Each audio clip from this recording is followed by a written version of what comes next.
Suppose you'd like to start a new project. Usually you'd draw up a plan, make a schedule, find a project manager, hold endless meetings, and ultimately, just hope you don't stumble before you reach the finish line. But what does that usually deliver?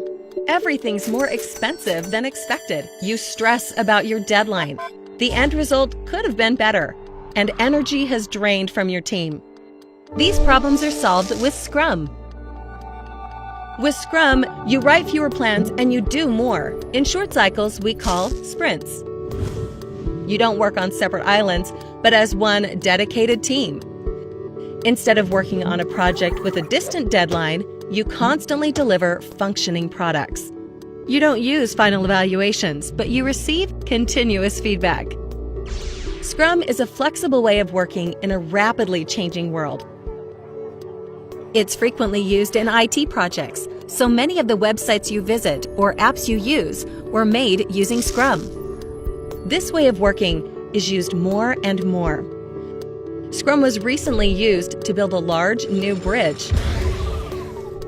But it can also be used to develop new products, compile budgets and annual reports, organize events in your town, or even to set up a completely new company. How does Scrum work? Let's use the marketing campaign for a new car as an example. In the first week, you take action right away. You share a glimpse of your design through social media. The feedback you receive will be used in week 2. You attract media attention, which leads to new feedback for making improvements. We call these weeks sprints, which are actually mini projects that each produce their own specific results. Instead of knowing exactly where you want to end up, you take a step-by-step approach as you work towards your final ambition, like the successful launch of a new car.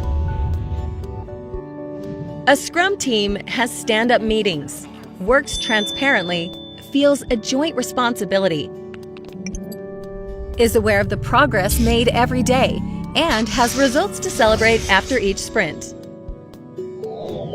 Scrum has 3 roles. First, the product owner, the key stakeholder with a vision who provides direction to the team for each sprint. Then there are team members, 5 to 9 professionals in various disciplines who are jointly responsible for the results. The Scrum Master, a facilitator who focuses completely on the process. Then there are Scrum lists. The product backlog, in which you list your ambitions and express how you intend to achieve them. The sprint backlog, the shopping list of products you want to produce in the next sprint. The definition of done indicates precisely what needs to be done by the end of the sprint. And the Scrum board. This shows all of the team members' tasks, which will change from to do, to busy, to done during a sprint. Then there are 4 meetings. First, the sprint planning meeting. What exactly are we going to achieve during this sprint, and who's doing what? Next, the stand-up. Is everything going according to plan, and are we going to make it?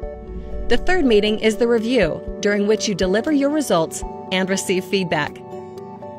The last meeting is the retrospective.